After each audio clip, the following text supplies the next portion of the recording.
And that is, in fact, where there's a conversation that's being had about a gun, about someone named D buying a gun. And I'm kind of synopsizing the entire conversation over those pages, and whether Mr. Williams bought the gun from D.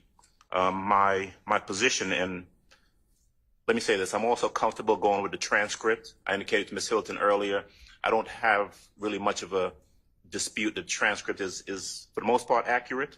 If the court wants to hear the actual audio and video to compare it to the transcript, I know the court will let us know that. But my position is that those sections contain testimony or statements that are not relevant.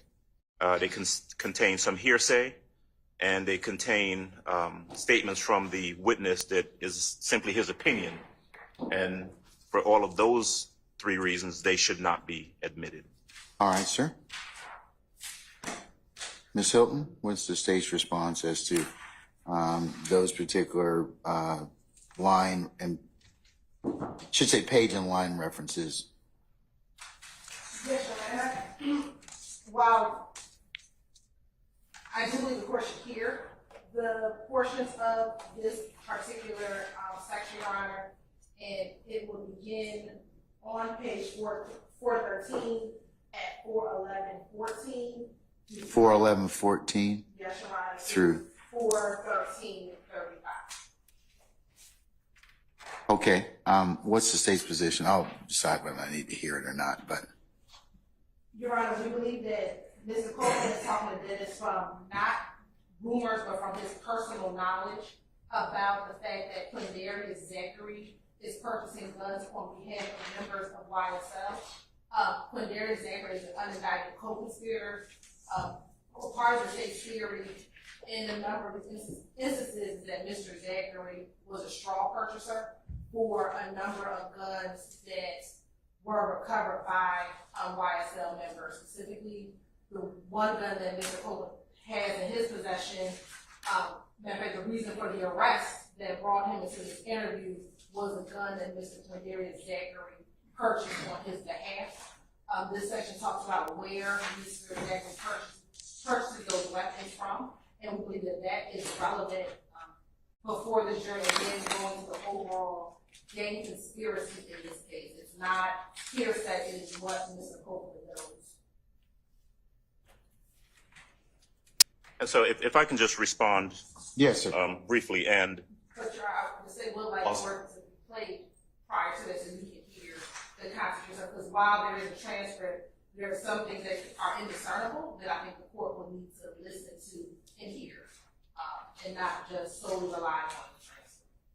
Why motherfucker will leave him out there with that gun and not claim it? Leave him out with the gun he got caught with. You said his motherfucker, why he wouldn't come and claim it? But that's his big homie. I have no clue why he ain't come clean. I thought it was in his name. Who name? I thought it was two guns. That gun ain't in nobody. It's in somebody's name, but it ain't in his name.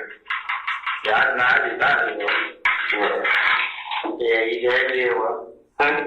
So he had it everywhere. He had a drum on it. He had a drum on it. On that gun. I need to let y'all board or the PK on the board. He gets it. Why? What you put it up? Yeah, they told it. Yeah, no, man, they gonna steal it and they gonna run off and all this. So you give it a D. So why would D give it? The D got another gun in the name, AK Thor gun. Really? Yep. When did he buy that? In January. This past January? Yeah. Where he got it from? The same pawn shop. No, sir. Yes, he did. Mm-hmm. He got the same pawn shop. He bought it, the AK first. It's a Draco. He ain't buy it from there. Yeah, he bought it from We cool there. on that. We cool on that. He bought a Draco. It ain't from there. It ain't from Arrowhead. Shit, I don't know where he bought it from. He bought it at a pawn shop, though.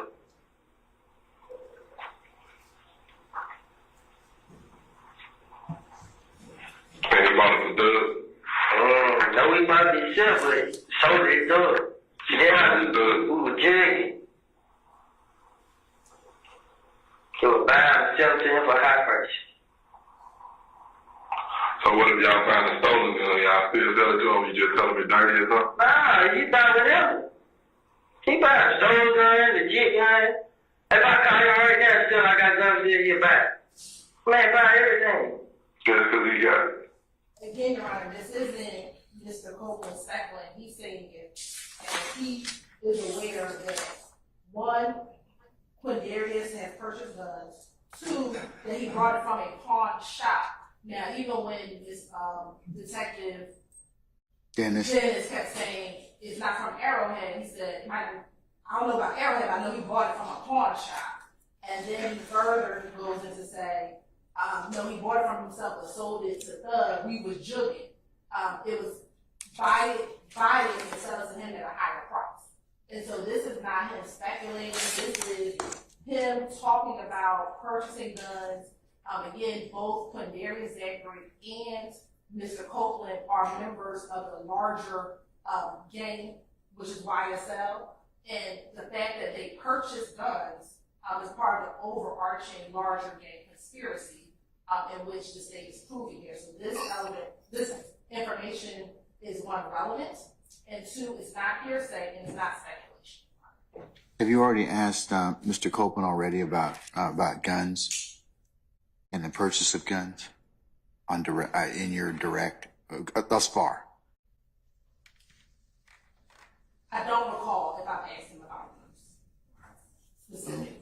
But again, the premise remains the same. You know, if Mr. Copeland is, as he said in court, making it all up to, he made everything up in this interview in order just to get out of jail, this is not something that he is making up. This is something that the evidence will show that the detectives did get. One, they did find that Mr. Zachary had purchased the gun that he was found in possession of. They also got information from Quindarius Zachary about the guns that he purchased. So this is not him making it all up.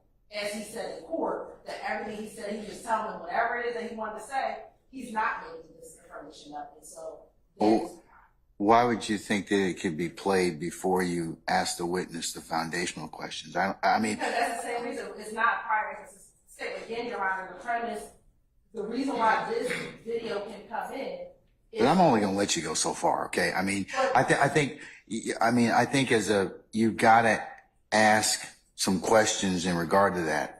I mean, if they haven't been asked, I'm not saying you can't play it. If you haven't asked him already about this, there's some foundation that needs to be played. But we can impeach in multiple different ways. The one way is impeachment by contradiction. Another way is impeachment by contradiction. Okay. All right. I'm not inclined to let you impeach him by contradiction at this point because he hasn't testified about anything about any guns or anything like that. And you haven't asked him anything about any guns, which you just said. So if you had asked him about guns and then, he coupled with the potential not being truthful, you could probably, at that point in time, the foundation would probably be satisfied. I agree with you. You can impeach in many ways, but I think your foundation is lacking at this point. I'm just saying, if you're going to ask him that so you still got him on direct. You can ask him those questions, and then if he denies it or whatever else, then you may be able to get into some of this. So I'm going to exclude it at this point in time, Mr. Adams. All right. Thank you, Judge. No argument on that then. Okay.